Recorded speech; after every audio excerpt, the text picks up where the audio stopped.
बिस्मिल्लाह इन्नल हम्दुलिल्लाह नहमदुहु व नस्तईनुहु व नस्तगफिरुहु व नऊज़ु बिल्लाहि मिन शुरूरि अनफुसिना व मिन सय्यिआति अमालिना मन यहदिल्लाहु फला मुदिल्ल लहु व मन युद्लिल फला हादिय लहु व अशहदु अल्ला इलाहा इल्लल्लाहु वहदहु ला शरीका लहु व अशहदु अन्ना मुहम्मदन अब्दुहु व रसूलुहु अम्मा बाद फ़इन्न खैरुल हदीसि किताबुल्लाह व खैरुल हदी हदीयु मुहम्मदिन सल्लल्लाहु अलैहि वसल्लम व शर्रुल उमूरि मुहदसातुहा व कुल्लु मुहदसातिन बिदअह वकुल्ला बिदातिन दलाला वकुल्ला दालातिन फिन्नार। अस्सलामु आलैकुम व रहमतुल्लाहि व बाराकातुहू। আজকের এই ইসিএসের আয়োজিত প্যারেন্টিং কোর্সের প্রথম বা একটা ধারাবাহিক ইসের প্রথম পর্বটা আজকে সেটার আন্ডারে আমরা প্যারেন্টিং নিয়ে কিছু বা সন্তান প্রতিপালন নিয়ে কিছু জিনিস শেখার চেষ্টা করব ইনশাআল্লাহ। এখানে প্রথমে একটা হাদিস দেখব আমরা, যে হাদিসটাতে এটা দুইটা ভার্সন আছে, বুখারী মুসলিমের হাদিস। বড় ভার্সনটা আব্দুল্লাহ ইবনে উমরের বর্ণনায় হাদিসটা, বড় ভার্সনটাতে অনেক কিছু আছে, ছোটোটা যেটা সংক্ষেপে সবসময় পাওয়া যাবে বা সবসময় পড়া হয় সেটা হচ্ছে all of you are shepherds and all of you will be questioned concerning those under you. তোমরা সবাই হচ্ছে মেষপালকের মতো বা মেষপালক, তোমাদের প্রত্যেককে তোমাদের আন্ডারে যারা আছে তাদের ব্যাপারে জিজ্ঞাসা করা হবে। এইটা সন্তান প্রতিপালন বা ফ্যামিলির রক্ষণাবেক্ষণের ব্যাপারে সবচেয়ে ওয়াইডলি কোটেড হাদিসের একটা, যেটা সবসময় কোট করা হয়, উদ্ধৃত করা হয় সবসময়। এর সাথে সাথে আরেকটা আসে যেখানে আপনার কোরআনের একটা আয়াত আসে সূরা তাহরিমের 6 নম্বর আয়াত, যেখানে আল্লাহ বলেন কু আনফুসাকুম ওয়া আহলিকুম নারা। এটা একটা অংশ, নিজেকে এবং নিজের আহালকে আগুন থেকে রক্ষা করো। তারপরের অংশটা আছে যে যার জ্বালানি হবে মানুষ এবং পাথর। তো এই হাদিসটা এবং এই আয়াতটার কম্বিনেশন সাধারণত এই অভিভাবক হিসাবে আমাদের যে রোল, প্যারেন্ট হিসাবে, পিতামাতা হিসাবে যে রোল, যে ভূমিকা, সেটার ব্যাপারে এই দুইটা, একটা আয়াত এবং একটা হাদিস উল্লেখ করা হয়ে থাকে, সাধারণত হয়ে থাকে আর কি। তো এখানে আল্লাহ যেটা বলছেন অথবা রাসূল যেটা বলছেন, যে ব্যাপারে জবাবদিহির কথা বলছেন বা আল্লাহ যে ব্যাপারে আগুন থেকে রক্ষা করার কথা বলছেন, সেটা কিন্তু আসলে আমরা প্যারেন্টিংয়ে যেসব বুঝি সেরকম ঠিক না। আমরা বুঝি যে মানুষ করা, ছেলে মেয়েকে, একটা আমাদের সমাজে একটা কনসেপ্ট আছে, ছেলে মেয়ে মানুষ হবে বলতে আমাদের মাথায় যেটা আসে সেটা হচ্ছে যে তারা ডাক্তার ইঞ্জিনিয়ার হবে, তারা ভালো পড়াশোনা করবে, ভালো চাকরি করবে, জিপিএ 5 পাবে, ইত্যাদি ইত্যাদি। কিন্তু আল্লাহ বা রাসূল যেটা বলছেন সেটা একটু ডিফারেন্ট জিনিস। আগুন থেকে বাঁচানোর কথা যে বলছেন আল্লাহ, আগুন থেকে বাঁচাতে হলে আপনি আসলে কী করবেন বা কী করতে পারেন। তো সেখানে আমরা পরে আসবে আবার, সেখানে হচ্ছে যে আপনি তাকে আল্লাহর মতো করে, আল্লাহকে রাজি খুশি করার চিন্তা করে তাকে ইসলামের উপরে বড় করবেন এবং ইসলামের উপরে যেন সে থাকে। আমরা আপনি জানেন হয়তো স্কুল চালাই, একটা স্কুলের 3টা শাখা আছে আমাদের। তো সেখানে আমাদের যখন জিজ্ঞেস করা হয় যে আপনাদের মোটো কী, আপনারা কী উদ্দেশ্যে স্কুল চালান, তখন আমরা বলি যে আমাদের বাচ্চারা যেন মুসলিম হয় এবং মুসলিম থাকে, এই দুইটা কথা বলি। মুসলিম হবে এবং মুসলিম থাকবে। বাবা মা মুসলিম হলেই কিন্তু বাচ্চারা অটোমেটিক্যালি মুসলিম হবে এমন কোনো কথা নেই, সন্তান অটোমেটিক্যালি মুসলিম হবে এমন কোনো কথা নেই। এই দিনটা আসলে প্রত্যেককে ইন্ডিভিজুয়ালি মুসলিম হইতে হবে। ধরেন একজন ইংলিশম্যানের ছেলে মানে জন্মগতভাবে ইংলিশ, একজন বাঙালির ছেলে জন্মগতভাবে বাঙালি, কিন্তু একজন মুসলমানের ছেলে জন্মগতভাবে মুসলমান না, তাকে মুসলমান হইতে হবে আলটিমেটলি। মানে পৈতৃক সূত্রে যেটা পাইছে সেটা আলহামদুলিল্লাহ, সেটা একটা ব্লেসিং, কিন্তু সেটা তার নিজেকে এন্ডোর্স করতে হবে, নিজেকে সেটার সত্যে সাক্ষ্য দিতে হবে, শাহাদা বুঝে শুনে বলতে হবে, অ্যান্ড সো অন। আমরা বলি যে মুসলমান হবে এবং মুসলমান থাকবে, মুসলিম হবে এবং মুসলিম থাকবে, এই একটা কথা বলি। এটা খুব ইম্পর্ট্যান্ট একটা ব্যাপার। আপনার বাচ্চা, আপনার সন্তান যেন মুসলমান হয়, মুসলিম হয় এবং মুসলিম থাকে, সেটা আপনি খেয়াল করবেন প্যারেন্টিংয়ের কথা যখন আসতেছে। আরেকটা জিনিস আমরা বলি যে কখনো যদি দিন এবং দুনিয়ার ভিতরে কখনো যদি কনফ্লিক্ট হয়, কখনো যদি বৈপরীত্য দেখা দেয় বা কখনো যদি সংঘাত দেখা দেয়, দিন এবং দুনিয়া দুইটা রাখা যাচ্ছে না, ইউজুয়ালি এটা হয় না, কিন্তু কখনো যদি হয় তাহলে আপনার সন্তান যেন দিনটা রাখে, এবং দুনিয়াটা ছেড়ে দিতে পারে, যদি ছাড়তে হয় অ্যাট অল। সে যেন দিনটা না ছাড়ে, সে যে দুনিয়াটা ছাড়ে, দিনটা যেন রাখতে পারে। এইভাবে আমরা চাই যে আমাদের সন্তানদেরকে বড় করতে। তবে ওই কুয়ানফুসাকুম ওয়া আহলিকুম নারা, নিজেকে এবং নিজের আহালকে আগুন থেকে বাঁচাও, সেটার একটা দায়িত্ব পালন করা হবে। এই দায়িত্ব পালন করতে গেলে মানে যেটা বললাম যে আপনার আন্ডারে কথা বন্ধ করতে হবে, কিন্তু কিছু কথাবার্তা শোনা যাচ্ছে, মেয়েদের সাইডে কথাবার্তা শোনা যাচ্ছে, এটা বন্ধ করতে হবে। না হলে এখানে আসার মানে নাই। বাসায় বসে গল্প করতে পারতেন আপনারা।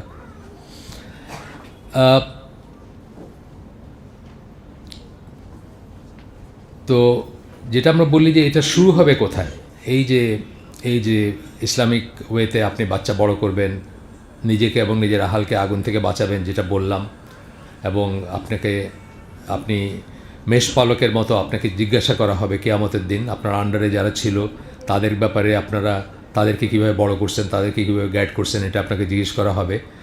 তো এই চিন্তা যদি আমরা মাথায় রাখি, তাহলে প্রথম দায়িত্বটা আসে সিলেকশন অফ স্পাউস। বিয়ে করবেন যখন, এখানে হয়তো অনেকে বিবাহিত অলরেডি, তাদের তো কিছু করার নাই, কিন্তু যারা বিয়ে করেন নাই এখনও বা করবেন সামনে, তাদের প্রথম দায়িত্বটা মানে প্রথম অনাগত সন্তানের যে তাদের উপরে রাইট বা তাদের উপরে অধিকার, সেটা হচ্ছে যে আপনি এমন একজন জীবনসঙ্গী চুজ করবেন যিনি আপনাকে সাহায্য করবেন আল্লাহর পথে বাচ্চাদেরকে, সন্তানদেরকে বড় করার ব্যাপারে। এই সিলেকশন অফ স্পাউসের কথা যখন আসতেছে, তখন আসতেছে যে দুইটা হাদিসের কথা আমি বলি। একটা হাদিসে আল্লাহ রসুল সাল্লাহ সাল্লাম বলছেন যে 4টা জিনিসের জন্য মেয়েদেরকে বিয়ে করা হয়, 4টা জিনিসের জন্য মেয়েদেরকে পছন্দ করা হয় বা বিয়ে করা হয়। এটা হচ্ছে বংশমর্যাদা, তার সম্পদ, তার রূপ এবং তার দিন। কিন্তু আল্লাহ রসুল সেখানে একটা কথা জুড়ে দিয়েছেন, কিন্তু দিনটাই হচ্ছে সবচেয়ে আগে অগ্রাধিকার পাবে।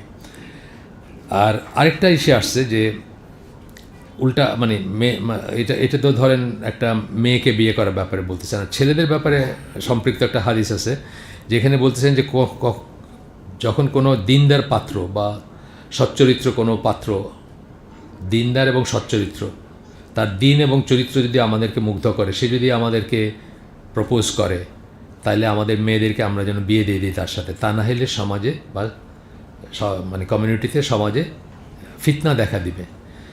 এই দুইটাই কিন্তু আমরা আমাদের স্পাউস সিলেকশনের সময় মনে রাখি না, দুইটার কোনোটাই মনে রাখি না। আমরা প্রথমে বলি কিছুই চাই না, আমি তো বিয়ে শাদীর কাজ করি, প্রথমে আমরা বলি কিচ্ছু চাই না, শুধু দিন চাই।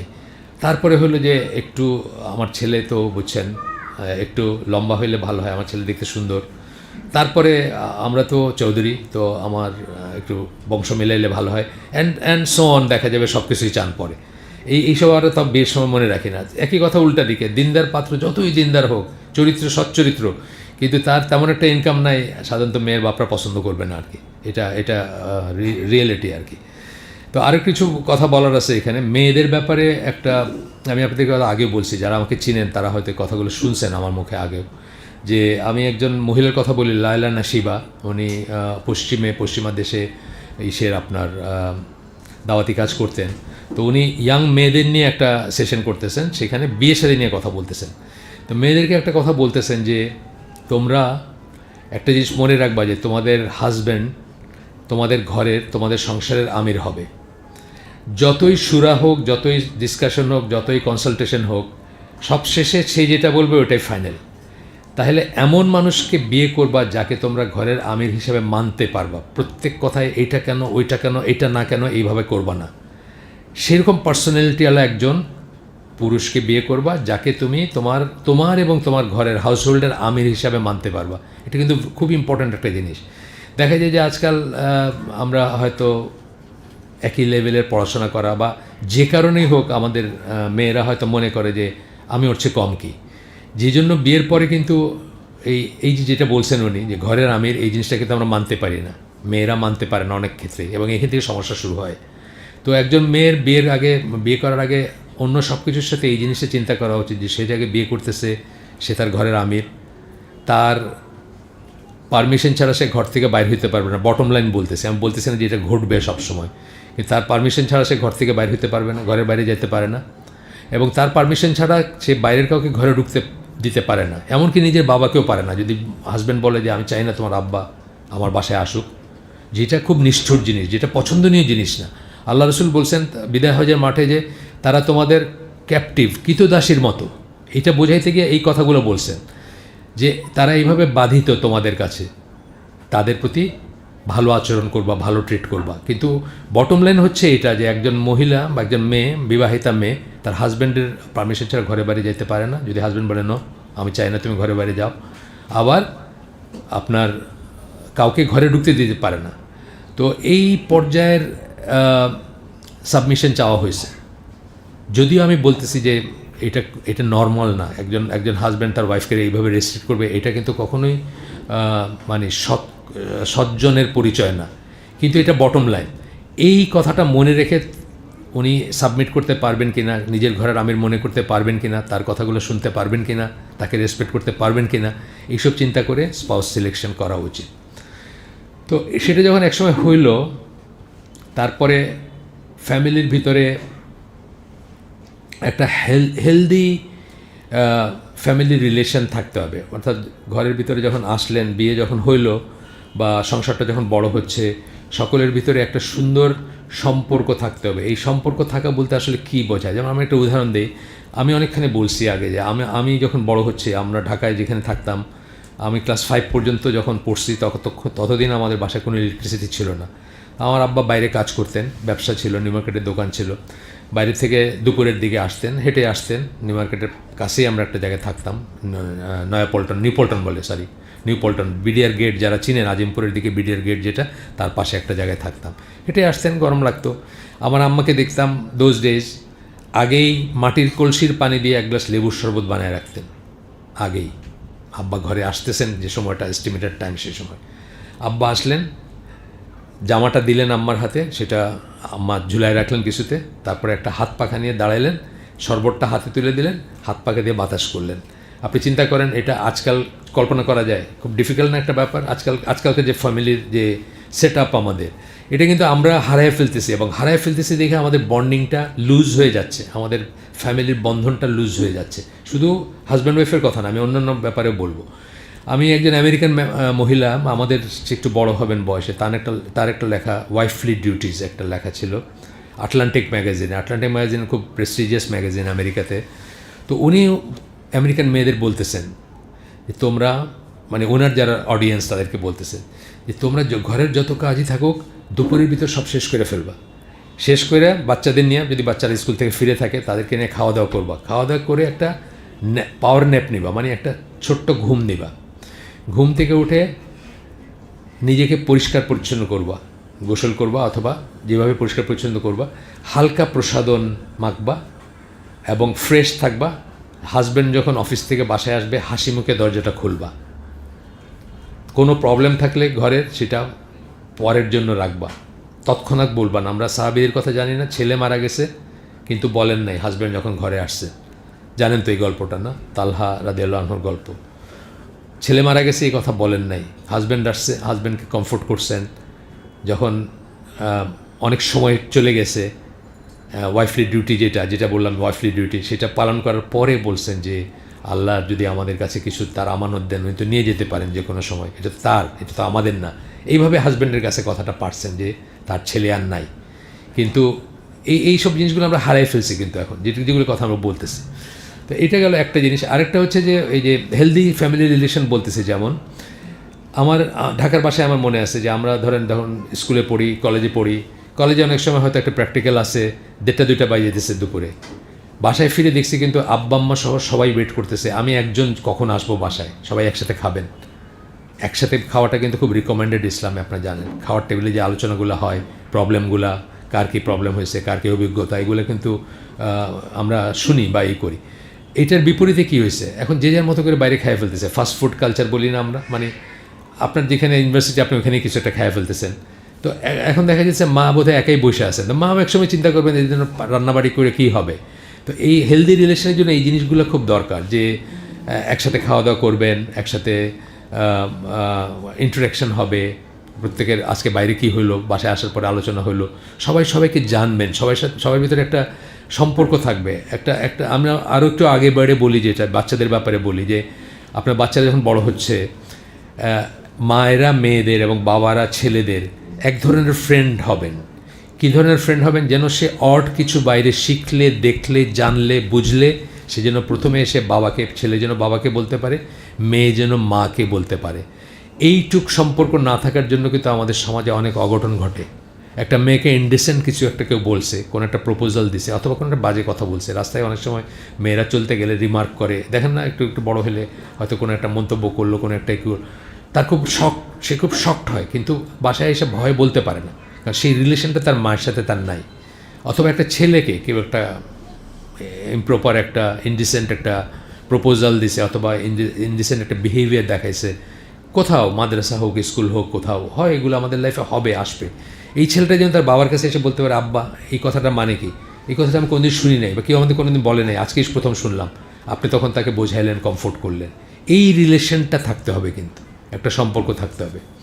যদি না থাকে তাইলে কিন্তু একটু ডিফারেন্ট হয়ে গেল ব্যাপারটা। না থাকার আজকালকার দিনে যে কেন থাকে না, তার একটা কারণ হচ্ছে আমাদের বাবাদের, মাদের, ঘরের বাবাদের, মাদের, যে কোনো বাবা মা, তাদের indulgence in social media, Facebook এবং ইত্যাদি জিনিস। লিভিং টুগেদার অ্যালোন একটা কথা আছে, এটা একটা ইসের থেকে আসছে, যে আপনার একটা কার্টুন মানে আঁকা ছবি আর কি। সেখানে দেখাচ্ছে যে একজন হাজব্যান্ড, একজন ওয়াইফ বিছনায় একই ইসের মানে কী বলে, কম্বলের নিচে আসেন, এতটুকু পর্যন্ত দেখা যাচ্ছে, কিন্তু দুইজনের হাতে দুইটা মোবাইল ফোন, দুইজনের মোবাইল ফোনের যে কন্ট্যাক্ট বা ওয়ার্ল্ড যেটা, একজন হয়তো ফেসবুক, একটা একজন ইনস্টাগ্রাম, অথবা যাই হোক। এই জন্য এখান থেকে কথাটা আসছে লিভিং টুগেদার অ্যালোন, মানে একসাথে থাকতেছেন কিন্তু একা থাকতেছেন। এই বাবা মা তো ছেলে মেয়েদের সাথে এইসব ইন্টারাকশনের সময় হবে না। এই মায়ের তো হাজব্যান্ডের জন্য ওয়েট করে পাখা হাতে শরবত নিয়ে দাঁড়ায় থাকার অবসর হবে না, কারণ তার সময়, জীবনের সময় নেই। যতক্ষণ এমবি আসে ততক্ষণ চলতে থাকবে এটা। আর যাদের ওয়াইফাই আছে তাদের তো কথাই নাই। আমরা যেন এরকম না হই আর কি, লিভিং টুগেদার অ্যালোন বলতে যেটা বোঝায় সেটা না হই। প্লাস আমাদের বাচ্চারা, এটা পরে আসবে এই কথাগুলো, ওনারা যেভাবে পয়েন্টগুলো সাজিয়েছেন হয়তো একটু পরে আসবে, আমরা আবার বলবো এটা নিয়ে কথা, যে শুধু এটা না, বাচ্চা যখন একটা বড় হলো তাকেও আপনি একটা ডিভাইস ধরাই দিয়েছেন। হাজব্যান্ড ওয়াইফ তো লিভিং টুগেদার অ্যালোন বললাম, এখন বাচ্চা হলো, বাচ্চা যখন একটু বড়, সে বিরক্ত করে আপনি যখন ফেসবুকে একটা কিছু করতেছেন বা কিছু একটা শুনতেছেন, কিছু একটা দেখতেছেন, বাচ্চা বিরক্ত করতেছে, আপনার বিরক্ত লাগতেছে, আপনি তাকেও একটা ধরাই দিলেন। তখন দেখা গেল কি 3টা কম্পার্টমেন্ট হলো একই ঘরের ভিতরে, বাচ্চা তার ওয়ার্ল্ডে আছে, আপনি আপনার ওয়ার্ল্ডে, আপনার ওয়াইফ আপনার ওয়ার্ল্ডে। তো এইরকম ইসে কোনো দিন এটা ইসলামিক হাউস হোল্ড হতে পারে না, বা ইসলামিক হাউস হোল্ড হয় না এটা। তো এরপরে এখানে শৈশবকালীন লালন পালন এবং শিক্ষার কথা বলা হয়েছে। এটা আমারই কতগুলো লেকচার থেকে ওনারা ট্যাবুলেট করছেন, এই শিটটা যেটা করছেন, এটাকে মানে পয়েন্ট ওয়াইজ এটাকে দিয়েছেন, বানাইছেন। এখানে যেমন সন্তানের যেগুলো আমরা অনাগত সন্তানের হক বললাম আমাদের উপর, যে আমরা যেন একজন এমন মা চুজ করি, এমন স্পাউস চুজ করি বা মা চুজ করি যিনি আল্লাহর পথে বড় করবে একে। আর মেয়েরা কীভাবে স্পাউস সিলেক্ট করবে সেটাও আমরা বললাম, কি দেখবে না দেখবে সেটাও বললাম আমরা। তারপরে যখন সন্তান হইল, তখন যে সুন্নাহ আছে বা যেভাবে আল্লাহ রসুল আমাদেরকে দেখাই দিয়ে গেছেন, সপ্তম দিনে, নাম অবশ্য সপ্তম দিনের সাথে টাইড আপ না, অ্যাকচুয়ালি নাম আগেও রাখতে পারেন আপনি, কিন্তু আকিকাটা সপ্তম দিনের সাথে টাইড আপ, চেষ্টা করবেন সপ্তম দিনে আকিকা দিতেন, যদি না হয় কারো সঙ্গতি না থাকে সেটা আলাদা কথা। এবং শৈশব থেকে তার মনে ইমানের বীজ বপন করা জরুরি।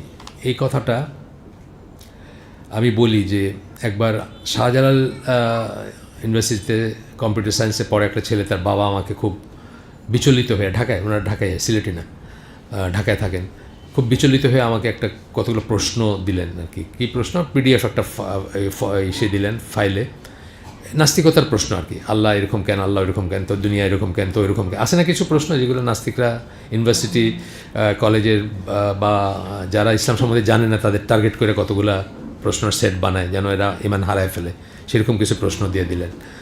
তো ওগুলোর উত্তর দিতে বললেন আমাকে। আমি বললাম যে এই প্রশ্ন কোত্থেকে আসছে, যে আমার ছেলে শাহজালালে পড়ে, ওইখান থেকে ওই ফ্রেন্ডরা দিছে আর কি প্রশ্ন। আমি বললাম যে আপনি ছেলেকে শাহজালালে পাঠাইছেন, ইন্টারমিডিয়েট পাস করাইছেন, আপনি ইমানের টিকা দিয়ে পাঠান নাই? মিনিং তার মিনিমাম ইমানের জ্ঞানটা তো থাকতে হবে। ইমান কাকে বলে, আকিদা কাকে বলে, তৌহিদ কাকে বলে, এই জ্ঞানটা তো মিনিমাম থাকতে হবে। আমি বললাম ইমানের টিকা বলতে আমি বোঝাইছে যে একটা ছোট বাচ্চা যখন 6 মাস বয়স, তাকে যখন আমরা উঠানে ছাড়ি অথবা খেলতে দেই মেঝেতে বা বাইরে যাইতে দেই, তার আগে কিন্তু আমরা কিছু ইমিউনাইজেশন করি, কিছু টিকা দেই আমরা, যেন মানে খুব স্বাভাবিকভাবে যে রোগগুলা ছড়ায় আসে সেগুলো যেন না হয়।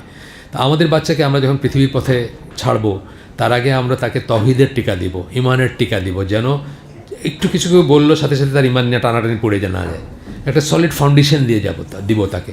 আমাদের বাবা মারা যেটা দেন নাই, আনফর্চুনেটলি দেন নাই, আল্লাহ তাদেরকে মাফ করুন, তারা জানতেন না হয়তো, তারা দেন নাই। তারা আমাদেরকে নামাজ রোজা শিখাইছেন এবং কোরআন পড়তে শিখাইছেন, বাস মনে করছেন দিন হয়ে গেছে।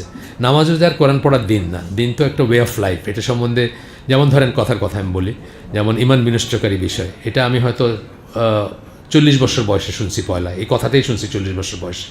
তারপরে ধরেন আপনার আল ওয়ালা ওয়াল বারা, যেটা বলা হয় যে মানে ফরজ বা ওয়াজিব, এটা হয়তো আমি 50 বছর বয়সে প্রথম শুনছি। তাই এরকম প্রায়োরিটির অনেক জিনিস আছে যেগুলো আমাদের দেশে কখনো আলোচনায় আসে না, হুজুর রেখা পড়াইলে আসে না। এইগুলো বাবা মা যদি নিজেরা কনসাস হন, তাহলে তারা সেইভাবে বাচ্চাদেরকে ছোটোবেলা থেকে ট্রেন আপ করবেন। ফার্স্ট কাম ফার্স্ট, যেটা প্রথমে আসবে সেটা প্রথমেই করবেন। এ সম্বন্ধে আরও কথা বলবো আমরা কিছু। এখানে একটা আয়াত এবং একটা হাদিস আমি একটু করে দেখি আপনাদের সাথে শেয়ার করি। এটা হচ্ছে সূরা রুমের 30 নম্বর সূরার 30 নম্বর আয়াত। এখানে যেটা বলতেছেন, আমি আবু বকর জাকারিয়া ভাইয়ের বাংলাটা পড়ি, একটা অংশ পড়ি। আল্লাহর ফিতরাত যার উপর চলার যোগ্য করে তিনি মানুষ সৃষ্টি করেছেন, আল্লাহর সৃষ্টির কোনো পরিবর্তন নেই। এই কথাটার ধারাবাহিকতা, এটা সম্বন্ধে বলতে গিয়ে আবু বকর জাকারিয়া ভাই তার তাফসিরে যেটা বলেন, আমরা সেটা একটু দেখি কি বলতেছেন।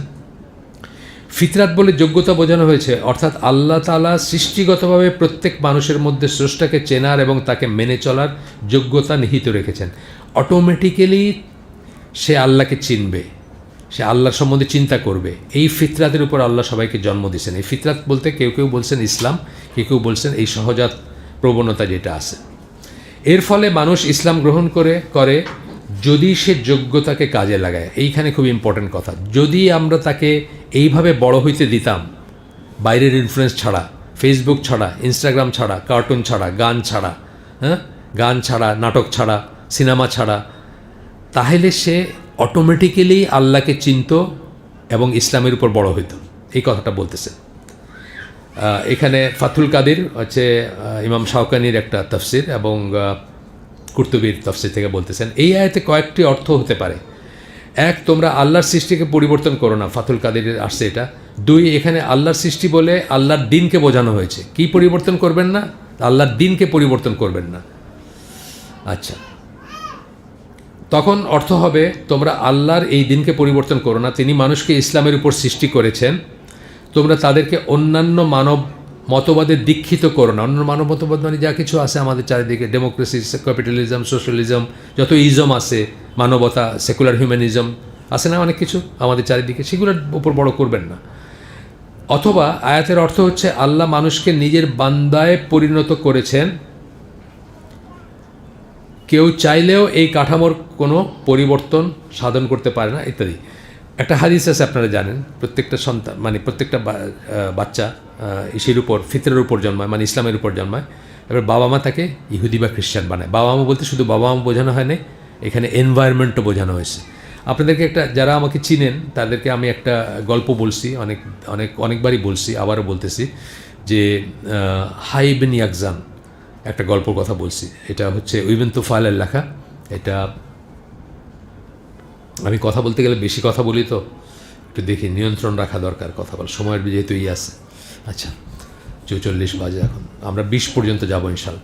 হাই ইবন ইয়াকজান হচ্ছে ইবন তুফাইলের লেখা। এটা 1100 সামথিং বা 1000 থেকে 1100-র ভিতরে, ইংরেজি সাল যেটা, এর ভিতরে লেখা। এখানে দেখা যায় যে একটা বাচ্চা ছেলে আপনার ওই জাহাজ ডুবি হয়ে একটা দ্বীপে যায়। সেই দ্বীপে সে একা বড় হয়। সে একটা হরিণীকে তার মা মনে করে, কারণ হরিণীটা তাকে দুধ খাওয়াইছিল, সেই জন্য। একদিন সেটা মারা যায়, হরিণী মারা যায়। তখন সে জীবন মৃত্যু নিয়ে চিন্তা করতে শুরু করে, এবং তার চারিপাশে যে জগৎ আছে, যেখানে পশু আছে বা গাছপালা আছে, ফুল আছে, ফল আছে, এগুলো দেখতে দেখতে কিন্তু সে তাওহীদবাদী মুসলিম হিসাবে বড় হয়। সে নামাজ রোজা জানতো না, নামাজ রোজা তো কারোর কাছে শিখতে হবে, নামাজ রোজা কারোর কাছে শিখতে হবে, কিন্তু সে তৌহিদটা কিন্তু ঠিকই বুঝছে। আল্লাহর গ্র্যান্ড ডিজাইন বা আল্লাহ যে এইগুলো এমনি এমনি তৈরি করেন নাই, সব কিছুর যে একজন স্রষ্টা সেটা কিন্তু সে অটোমেটিক্যালি বুঝছে। আমাদের ঘরগুলা এখন কি তাহলে এই জঙ্গলের চেয়েও খারাপ? হ্যাঁ, আমাদের ঘরগুলো এখন এই জঙ্গলের চেয়েও খারাপ। আমাদের ঘরে ফিতরার উপরে বড় হওয়াটা খুব ডিফিকাল্ট। আমাদের বলতে আমি আপনাদের কথা বলতেছি না, এই অডিয়েন্সে যারা আছেন তাদের কথা বলতেছি না, আমি বাংলাদেশের মুসলিম নামধারী জনগণের কথা বলতেছি। আমাদের ঘরগুলো এখন জঙ্গলের চেয়েও খারাপ। মানে জঙ্গলে থাকলে সে তৌহিদের উপর বড় হইতো, কিন্তু আমাদের ঘরে তৌহিদের উপর বড় হইতে পারে না। আমাদের ঘরে নাটক নিয়ে, সিনেমা নিয়ে, বুঝছেন না, কার্টুন নিয়ে। এই একজন ওয়েস্টার্ন স্কলার বলতেছিলেন যে ছেলে, বাচ্চা ছেলে এরকম সাইজ, স্বপ্নের ভিতরে দুঃস্বপ্ন দেখে উঠছে, মনস্টার দেখছে, সারাদিন কার্টুন দেখে তো ওইসব দেখছে আর কি, দেখে উঠছে, হাঁপাইতেছে। তখন মা বলছে যে আল্লাহর নাম নাম, আল্লাহর নাম নাম, মানে দোয়া পড়ো, ওই পড়ো। ছেলে বলে না, আল্লাহ তো এর সাথে পারবে না, মানে ওই মনস্টারের সাথে পারবে না, নজবিল্লা। কে পারবে চাইলে, কে পারবে, মানে জিজ্ঞেস, মানে ছেলেকে কমফোর্ট করার জন্য জিজ্ঞেস করতেছে। সুপারম্যান পারবে, মানে এই মনস্টারকে মারতে পারবে একমাত্র সুপারম্যান। তো আমাদের বাসা এখন জঙ্গলের চেয়েও খারাপ হয়ে গেছে। জঙ্গলে থাকলে হাইবেন ইয়াকজান আপনার করতো, মানে আল্লাহর পথে বড় হইতো এবং তৌহিদের উপর বড় হয়েছে, যেখানে গল্প আসছে। কিন্তু আমাদের বাসা তার চেয়ে জঙ্গলের চেয়ে খারাপ, যে এখানে আমাদের এইসব ধ্যান ধারণা নিয়ে বড় হবে যে আল্লাহ তো এই মনস্টারের সাথে পারবে না, কে পারবে, সুপারম্যান পারবে, তাই না? আমরা নজবিল্লা বলি সবাই, এটা নজবিল্লা বলার মতোই জিনিস। আচ্ছা, এখন তাহলে আপনাদের একটা ছোটোখাটো টেস্ট হয়ে যাক, মানে ইসলামী ইসের টেস্ট হয়ে যাক। এই বইটার নাম অনেস্টলি কে আগে শুনছেন? এই গল্পটার নাম অনেস্টলি? হ্যাঁ, আপনি তো এখানে বসেন আমাদের ইসে, দুইজন, উনিও বসে, সোহাগ, আর কেউ শোনেন নাই না? আর কেউ? আচ্ছা, অনেস্টলি বলছেন, আমি খুব খুশি আপনাদের উপরে। এখন একটা বইয়ের নাম বলি, রবিনসন ক্রুসোর নাম কে কে শুনছেন? রবিনসন ক্রুসো একটা গল্প আছে, একটা দ্বীপে গিয়ে একটা ছেলে, সবাই অনেকে, তারপর অনেক হাত উঠছে পেছন থেকে। আমাদের ইয়াকিনটা কোথায়? আমাদের ইয়াকিন কিন্তু কাফেরের সাহিত্যে, কাফের লেখালেখিতে ইয়াকিন। এই বইটা 1700 সামথিংয়ে লন্ডনে ট্রান্সলেটেড হয়, যেটার কথা আমি বললাম, হাই ইবনে ইয়াকজান। তার কয়েক বছর পরে এটাকে নকল করে কিন্তু রবিনসন ক্রুসো লেখেন উনি। কিন্তু আমাদের গোলামের মস্তিষ্কে কিন্তু রবিনসন ক্রুসো আমরা শিখছি বা পড়ছি, কিন্তু আমরা হাই ইবনে ইয়াকজানের নাম জানি না। জাস্ট একটা টেস্ট হলো আর কি, ছোটোখাটো টেস্ট, আমাদের ইয়াকিনটা কোথায়। যাই হোক, আমরা ফিরে আসি আবার এখানে। তো এই তৌহিদের টিকা দিয়ে বাচ্চাদেরকে করবেন, মাঠে ছাড়বেন বা বাইরে দিবেন, আউট ইন দ্য ওপেন দিবেন, তাকে স্কুলে দেন, তাকে মাদ্রাসায় দেন, যেখানে দেন, এটা সলিড একটা দিয়ে দিবেন, সলিড একটা মানে কি বলবো, বেস, যেটাকে বলি বেস, ফাউন্ডেশন দিয়ে দিবেন আর কি। আমরা অনেক সময় বলি যে আপনার উঠানে যদি ঘাস থাকে, কাদা থাকে, তো কেউ ময়লা ফেললে এখানে আটকায় থাকে না? পানির পেক ফেললে, পানির পিক, অথবা কোরবানির গরু জবাই হয়েছে, সেটা রক্তটা লেগে আছে, আটকায় থাকে। কিন্তু আপনার উঠানটা যদি ধরেন টাইলসের হইতো বা মোজাইকের হইতো, সলিড যদি হইতো, তাহলে ওইখানে ময়লা কিছু পড়লে আপনি এক বালতি পানি দিলে ওটা পরিষ্কার হয়ে যেত। আপনার বাচ্চার দিনের ফাউন্ডেশনটা যেটা এরকম সলিড হয় যে বাইরের থেকে যদি আবর্জনা কিছু যদি পড়েও একটা ইসেই ওয়াস্ট হয়ে যাবে, ওটা এখানে লেগে থাকবে না, এইরকম সলিড করে আপনি রাস্তায় ফেলবেন, রাস্তায় বাইর করবেন, সরি। তো এইখানে প্রি স্কুলের কথা বলতেছেন, একটা সিরিজের কথা আমি অনেকবার বলছি, এটা আমরা ট্রান্সলেট করাইছি, ইনশাল্লাহ আমরা সার্কুলেট করব। 18টা ইসের একটা সিরিজ আছে, পর্বের, বহু বছর আগের, ধরেন 20-25 বছর আগের বা আরও আগেরও হইতে পারে। এটা দাউদ আদিব বলে একজন সালাফি স্কলার, উনি নিউ জার্সিতে, কালো কৃষ্ণাঙ্গ আর কি, আমেরিকান কিন্তু কৃষ্ণাঙ্গ, দিনের পড়াশোনা আছে বা ভালো পড়াশোনা আছে, সৌদি আরবে পড়াশোনা করছেন। ওনার একটা সিরিজ আছে, how to build an Islamic house hold, একটা ইসলামী হাউস হোল্ড কীভাবে বিল্ড করবেন, কীভাবে করবেন, এটা এইরকম একটা আপনারাও কালেক্ট করার চেষ্টা। আমি যে বললাম আজকের নামটা, কেউ চাইলে আমার কাছে সিরিজটার নিতে পারেন, শুনতে পারেন যারা ইংলিশে কনভার্সেন্ট, আর যদি না হয় তাহলে আমরা বাংলাটা ইনশাল্লাহ রিটেন ফর্মে আপনাদেরকে দিব, আমরা এটা এডিটিংয়ে আছে, আমরা ইনশাল্লাহ দিব। 18টা পর্বেরই আমরা ট্রান্সক্রিপশন করাইছি আমরা, ইনশাল্লাহ আমরা দিব আপনাদের, তো কখনও দিব আর কি। তো প্রাকবৃদ্ধ যেখানে বলতেছেন, আমরা এতে পরবর্তী পর্বগুলোতেও আসবে কথাটা, আমরা আমাদের যেটুকু এক্সপিরিয়েন্স আল্লাহ দিয়েছেন প্যারেন্টিং নিয়ে অথবা স্কুলিং নিয়ে, আমরা যখন করি বা শিক্ষা দীক্ষা নিয়ে যখন চিন্তা করি, তখন আমরা বলি যে 50 থেকে 60% হচ্ছে হাউস হোল্ডটা আপনার ইসলামিক কিনা, আপনার ঘরটা ইসলামিক কিনা, বাচ্চাকে যে আল্লাহর পথে বড় করবেন। যদি ইসলামিক না হয়, মদিনা ইউনিভার্সিটিতে পড়ায় কোনো লাভ নেই, আপনার বাচ্চা ইসলামের উপর বড় হবে না, মানে জাস্ট কথার কথা বলতেছি আর। কারণ ঘরটা হচ্ছে প্রথম তারবিয়াতের জায়গা, তার এই হাউসহোল্ডটা ইসলামিক হইতে হবে। ইসলামিক হাউসহোল্ড বলতে আমরা কী বোঝাই? প্রাথমিকভাবে হলো যে এখানে আল্লাহ বিরুদ্ধে কোনো জিনিস থাকবে না। হ্যাঁ, শুরু করার জন্য কি, ছবি থাকবে না, ছবি বাই এক্সটেনশন ছবি যেগুলোতে দেখা যায় সেগুলোও না, টেলিভিশন না বা মিডিয়া যেগুলো আছে সেগুলো না, ছবি থাকবে না, মিউজিক্যাল ইনস্ট্রুমেন্ট থাকবে না।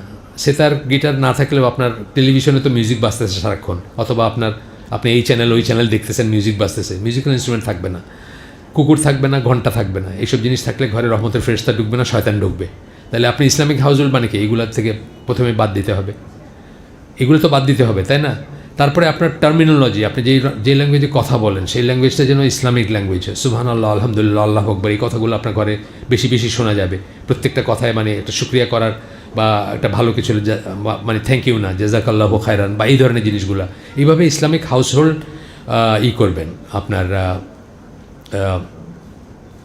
ইসলামিক হাউসহোল্ড হিসাবে ঘরটাকে রাখবেন।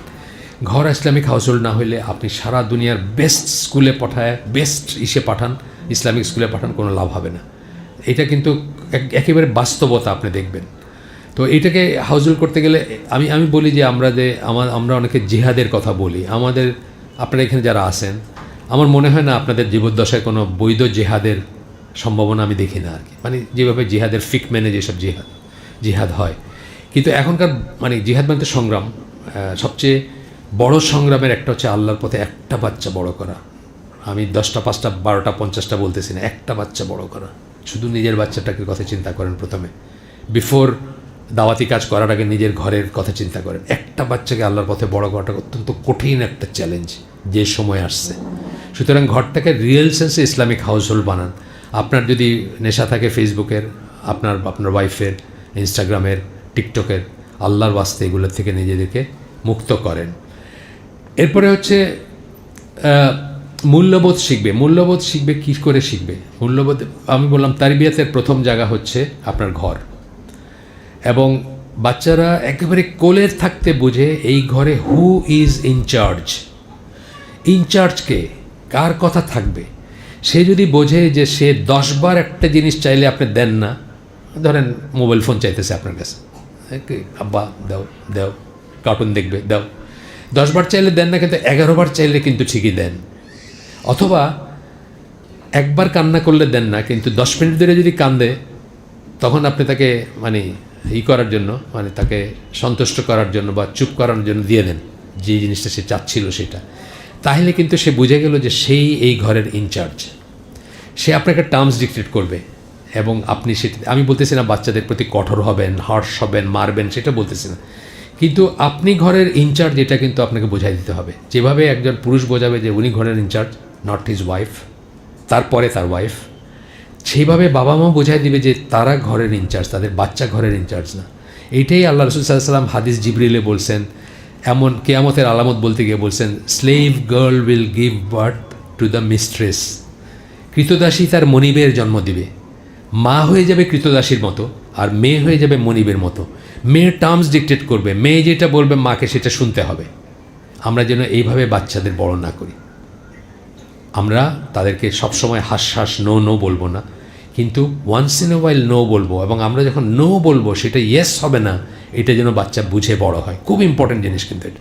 এই জন্য আমরা বলি যে বাচ্চাদের আপব্রিঙ্গিংয়ে 2টা ভিটামিনের দরকার আছে। ভিটামিন এন বলি আমরা, একটা হলো নো, আরটা হচ্ছে নেচার। 2টাই এন দেওয়া হয়। নেচার মানে কি? প্রকৃতির কাছে বাচ্চাদের নিয়ে যাবেন। আমরা এখন তো পায়রার খোপে বাচ্চাদের বড় করতেছি। সিলেটে হয়তো অতটা না, কিন্তু ঢাকায় এসেনশিয়ালি পায়রার খোপে বড় করতেছি বাচ্চাদের।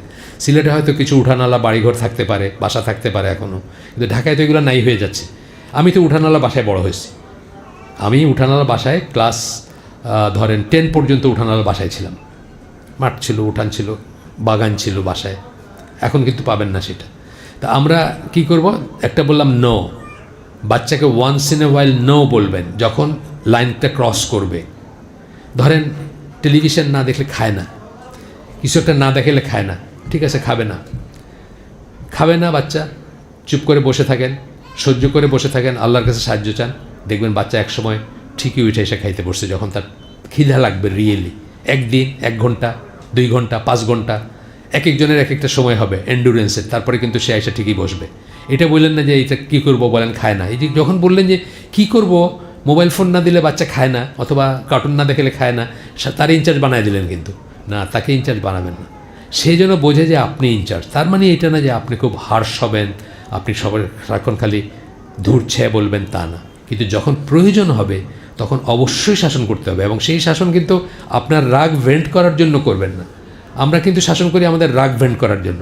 হ্যাঁ, ধরেন আমরা একটা কিছু দেখতেছি, প্যাঁ প্যাঁ করতেছে, দিলাম একটা লাগে, এই চুপ করে বস। এটা কিন্তু আমাদের রাগ ভেন্ট করলাম। আপনি বাচ্চাকে শাসন করবেন তার ওয়েলফেয়ারের জন্য, আপনার রাগ ভেন্ট করার জন্য না।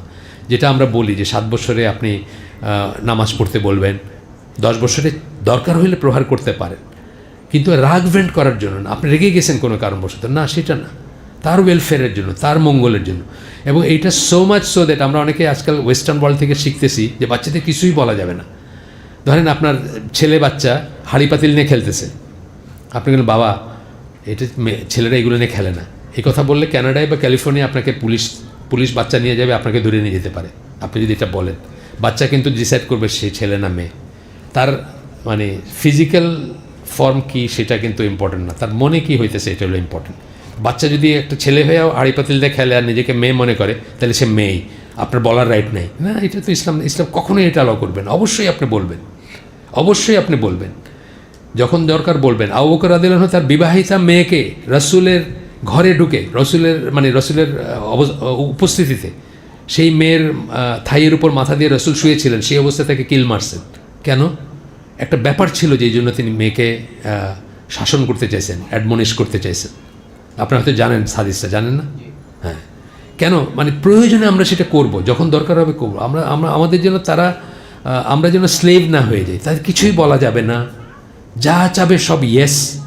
তারপর একদিন দেখবেন যেদিন নো বললেন সেদিন সে পারলে আত্মহত্যা করে ফেললো, কারণ জীবনে নো শুনে নাই তো। না, নো যেখানে বলার সেখানে নো শুনবে, এইভাবে বড় করবেন। আপনি আপনার গল্পটা জানেন হয়তো, ইবন সায়াদ, নাম শুনছেন কিনা? ইবন সায়াদ ইহুদি বাচ্চা ছেলে ছিল, গোলাম আর কি, ধরেন 10-12 বছর বয়স বা এরকম কিছু। তাকে ওমর রাদিয়াল্লাহু আনহু রাসূল সাল্লাল্লাহু আলাইহি ওয়াসাল্লাম দেখতে গেছিলেন, দাজ্জাল কিনা এটা দেখতে গেছিলেন। কেন? সে কিছুই না, এমন কোনো বিশেষ কিছু ছিল না, সে শুধু মুখে মুখে কথা বলতো, মানুষের মুরব্বীদের মুখে মুখে কথা বলতো, এই জন্য দেখতে গেছিলেন দাজ্জাল কিনা। তো যার লেকচারে আমি এই গল্পটা শুনছি, সেলিম মর্গান, আমেরিকায় থাকেন, মানে কনভার্টেড মুসলিম, উনি বলতেছিলেন যে আমরা তো ঘরে ঘরে দাজ্জাল পালতেছি, ওই স্ট্যান্ডার্ডে আমার ঘরে ঘরে দাজ্জাল, ঘরে ঘরে আমাদের বাচ্চারা, আমরা বলতেছি আর মুখে মুখে কথা বলতেছে। না, এটা ইসলামিক হাউস হোল্ড না, এটা ওয়েস্টার্ন ওয়ার্ল্ডের আইডিয়া। বাচ্চাদের কিছুই বলা যায় না, কিছু বললে বাচ্চা টেলিফোন করে দিবে, পুলিশ এসে আপনারা ধরে নিয়ে যাবে। শোনেন নাই গল্প এগুলো? ইংল্যান্ডের গল্প শোনেন নাই? আমেরিকার গল্প শোনেন নাই? বাপমা কিন্তু পয়লা শাসায় যে পুলিশে যদি ফোন করছিস তাইলে কিন্তু সিলেটি ভাষায় হয়, বা পুলিশও দেখিস, খবরদার। কিন্তু করে এবং ঘটনাও ঘটে। যাই হোক, হাউস হোল্ডের কথা বলতেছিলাম, সারাউন্ডিংসের কথা বলতেছিলাম, পরে আসতেছে সারাউন্ডিং, আগে হাউস হোল্ডের কথা বলি। তা আমাদের হাউস হোল্ডটা ইসলামিক হবে, আমরা ইসলামিক শব্দগুলা ব্যবহার করব, ইসলামিক টার্মসগুলো ব্যবহার করব, ইসলাম বান্ধব করব ঘরটাকে, অন ইসলামিক কিছুই যেন না থাকে। এবং কিছুর ভিতরে এই যে বললাম বাদ্যযন্ত্র এবং প্রতিকৃতি, এই দুইটাই কিন্তু ট্যাবে আছে, মোবাইল ফোনে আছে না? বাদ্যযন্ত্র আছে, বাজারে তো গান বাজে। আমরা মনে রাখবো যে এটা খালি সেতার গিটারের বেলায় বাদ্যযন্ত্র না, আপনার যে মিউজিকটা বাজছে অন্য কিছুর সাথে, এইটাও একটা অ্যাডভার্টাইজের সাথে মিউজিক বাজছে, সেটাও ইনক্লুডেড। তারপরে আপনার প্রতিকৃতির ভিতরে যা দেখতেছেন সব কিছু ইনক্লুডেড। এগুলো আমরা ঘরে চেষ্টা করব ক্লিন রাখতে ঘরটাকে, এবং মূল্যবোধ এবং ধর্মীয় চেতনার পরিপন্থী কিছু যেন না হয়। ট্রু, আপনারা এটা বাবা মা ঠিক করবেন, এবং অ্যাট দ্য সেম টাইম আমরা শাসন করব। আচ্ছা, এখন কথা হচ্ছে বাচ্চাদেরকে এঙ্গেজ রাখাটা আজকাল কিন্তু খুব ডিফিকাল্ট একটা জিনিস। কী করব করতেছে। বাবা মার অনেক সময়ের দরকার, অনেক সময় বের করা দরকার। পারতপক্ষে মা কাজ করবেন না, যদি তার চলে যায়, কাজ করবেন না। এক্সেপশন আছে কিছু কিছু ফিল্ডে, আমরা বলি যে এইসব ফিল্ডে তো মায়ের কাজ করাটাই হয়তো ইসলামের জন্য আরও বেশি কাজ করা হয়। যেমন ধরেন শিক্ষকতার কথা বলি আমরা, অথবা ফিমেল ডাক্তারদের কথা বলি। মেল ডাক্তার মানে ওই মিক্সড এনভায়রনমেন্টের ডাক্তার না, কিন্তু অল ফিমেল যদি কোনো একটা ডাক্তারখানা কেউ দিতে পারেন বা একটা ক্লিনিক দিতে পারেন যেখানে শুধু মেয়েরা থাকে, কোনো ছেলেরা থাকে না, এটা কিন্তু একটা বড় একটা কাজ। মানে এই ধরনের কিছু জিনিস আছে যেখানে ইনভলভমেন্টটা হয়তো ইসলামের জন্য, সমাজের জন্য, পরিবেশের জন্য, প্রতিবেশের জন্য জরুরি। কিন্তু এছাড়া পারতপক্ষে মা নিজেকে বিজি করবেন না, বাবাও তার সময়ই রাখবেন, পথে ঘাটে ঘুরে বেড়াবেন না, কাজ শেষ হওয়ার পরে এখানে ওখানে বন্ধুদের সাথে আড্ডা মাইরা চা খেয়া ঘরে আসবেন, সেটা যেন না করেন।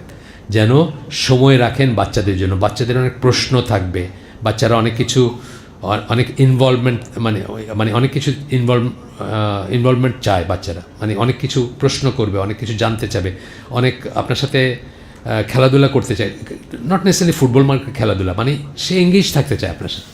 আমার মনে আছে আমার নাতি, বড় নাতি, তাকে নিয়ে আমি উত্তরার থেকে যাইতাম মোহাম্মদপুরে, গাড়িতে করে যাইতাম একটা ইসলামিক স্কুলে পড়ানোর জন্য। উত্তরা মোহাম্মদপুর বেশ দূরে, আপনারা জানেন। দোজ ডেজ যখন যাইতাম তখন, এটা আমি বলতেছি 2008-8 কথা, ওইরকম 7-8 কথা বা 9 কথা। সেই সময় এত উত্তরাও এত বিজি হয় না, বা রাস্তাঘাটও এত এরকম হয় না। সারাটা পথ সে আমাকে প্রশ্ন করতো, সারা পথ, এইটা কি, ওইটা কি, এটা কেন, ওইটা কেন, এবং আমি সেগুলোর আনসার দিতাম একটা একটা করে। এইভাবে আমরা 4 জন অ্যাডাল্ট বলতে পারেন 2টা বাচ্চাকে বড় করছি আমরা, আমি, আমার ওয়াইফ, আমার ছেলে, তার ওয়াইফ। এবং তাদের কত প্রশ্ন, কত ইনভলভমেন্ট, মানে কত কিছুতে ইনভলভ হতে চাইতো তারা। এই সময়টা বের করতে হবে, তাদেরকে এঙ্গেজ রাখতে হবে, নিজেরা খেলাধুলা করতে হবে, খেলাধুলার ডিভাইস করতে হবে। ডিভাইস বলতে আমি কী বোঝাচ্ছি, তৈরি করতে হবে দরকার হলে নতুন নতুন খেলা।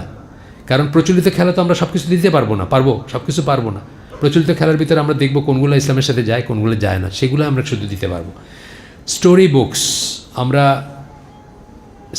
স্ক্রিন না দিয়ে, কার্টুন না দিয়ে, ট্যাব না দিয়ে, আপনার টেলিভিশন না দিয়ে আমরা গল্পের বই পড়ে শোনাবো।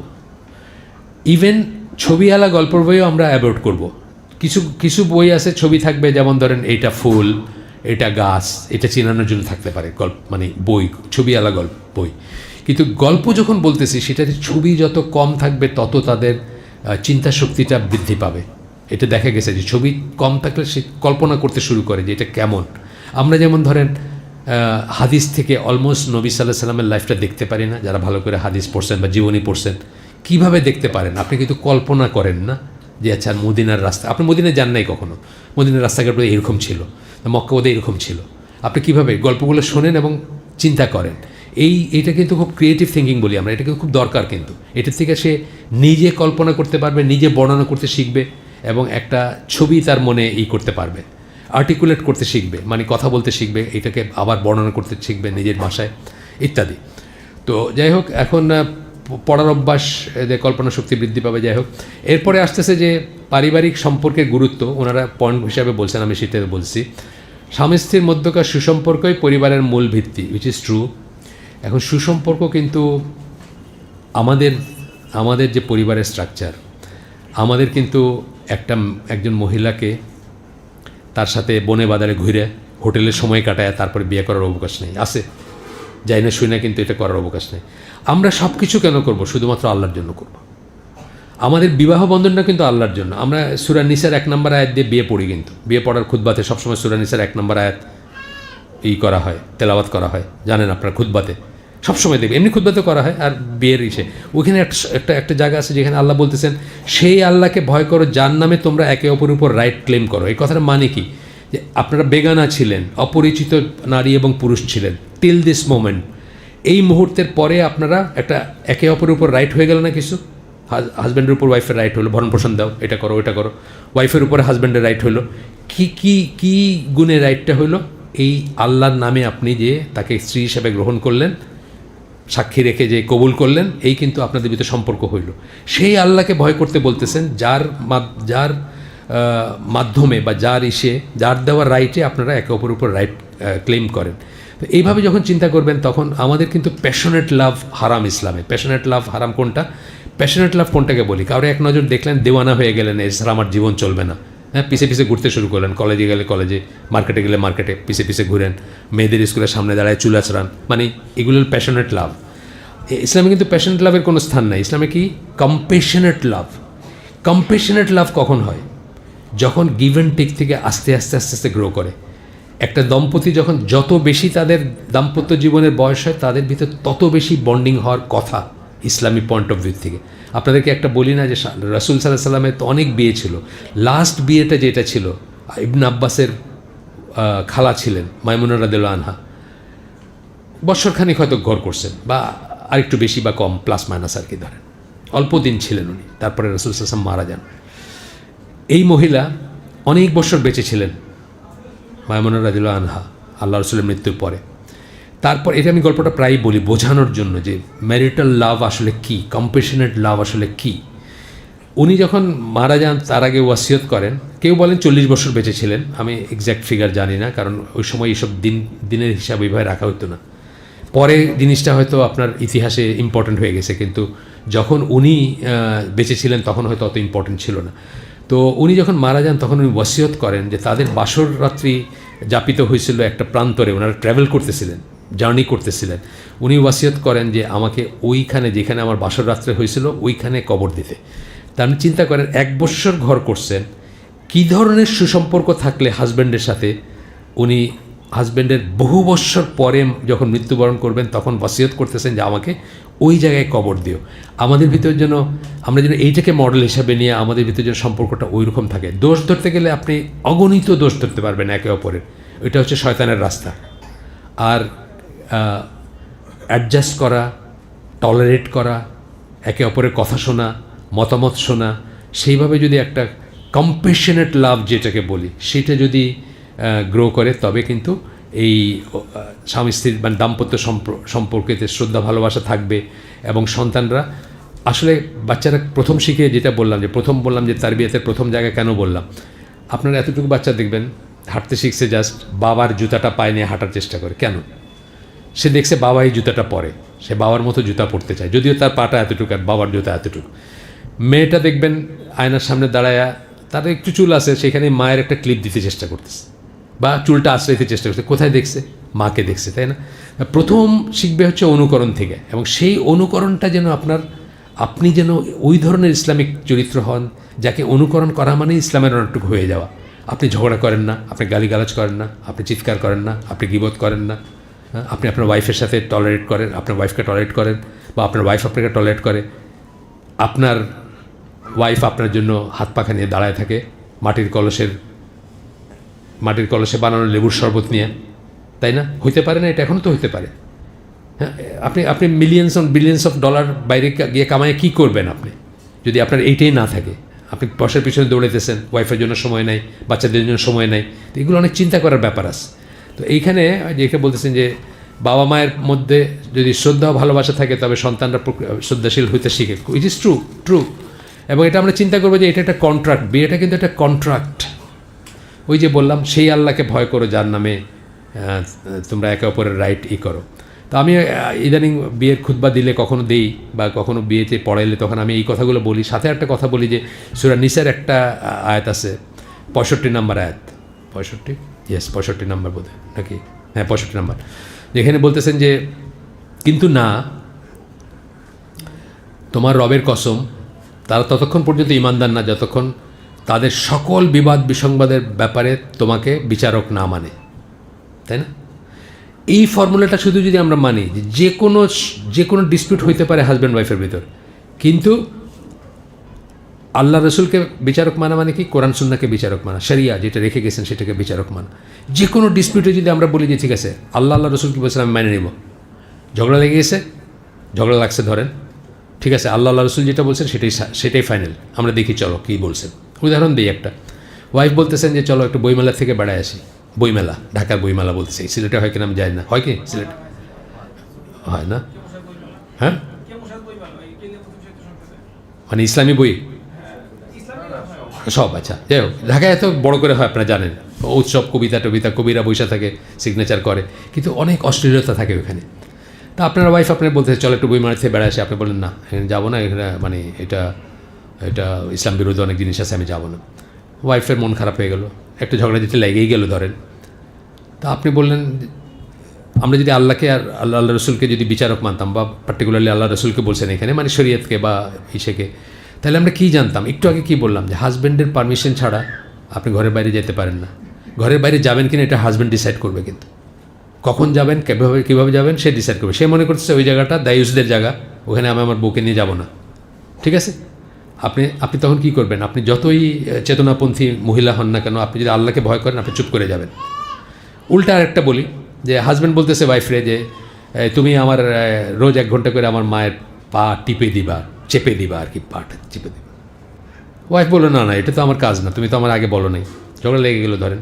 আবার আল্লাহ রসুলের কাছে নিয়ে যাই, দেখবো কি যে না, শাশুড়ির সেবা করতে তো ইসলাম ওয়াইফকে বাধ্য করে না।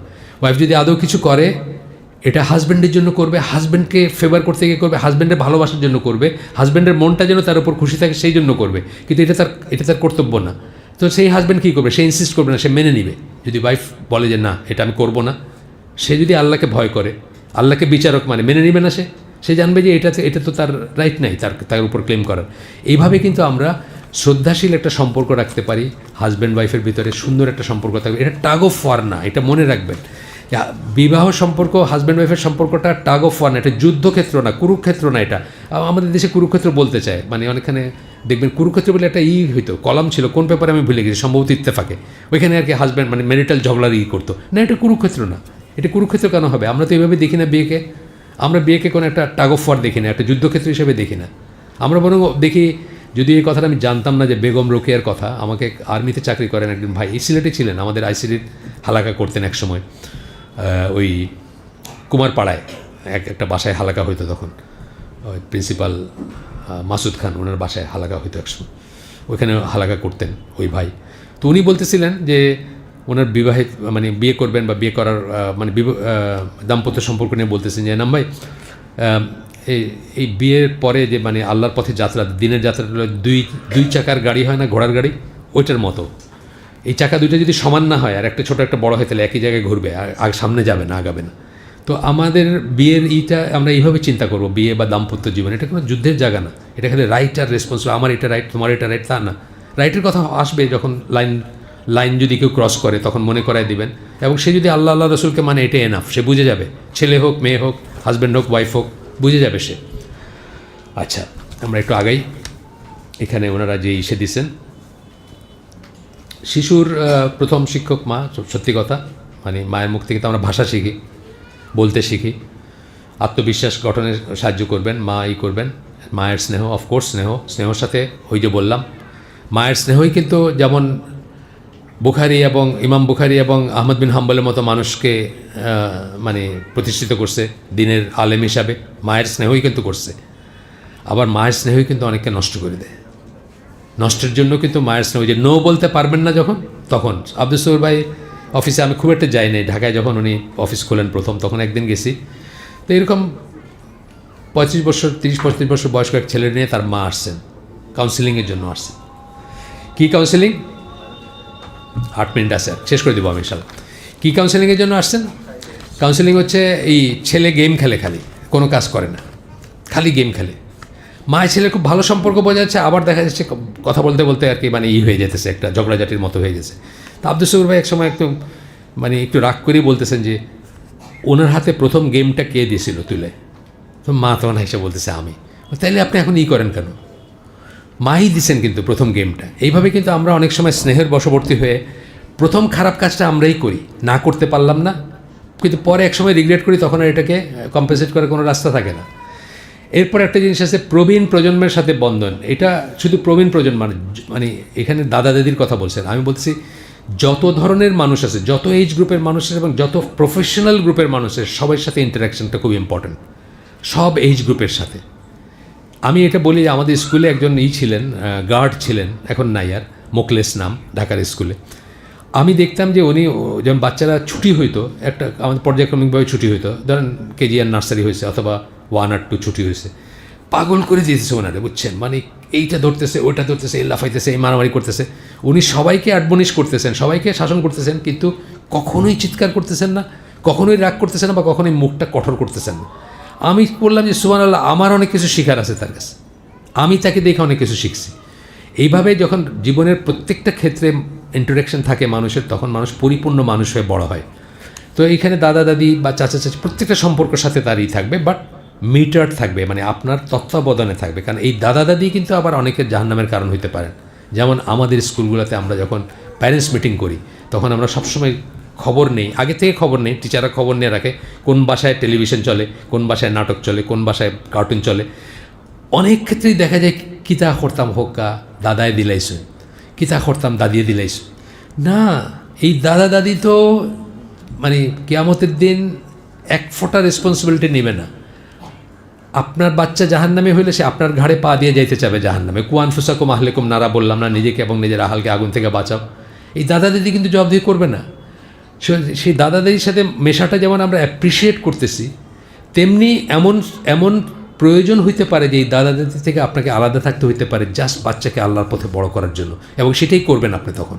যদি এটাই একমাত্র উপায় হয় আর কোনোভাবে পারতেছেন না, তো সেটাই করবেন। ঢাকায় আমাদের পরিচিত আছে খুব খুব ওয়েল অফ ফ্যামিলির ছেলে, নিজের বাসা আছে উত্তরায়, সে ওখান থেকে মোহাম্মদপুরের স্কুলের পাশে চলে আসছে। তার শ্বশুর আল্লাহ মারা গেছেন, আল্লাহ জান্নাত নসিব করুন।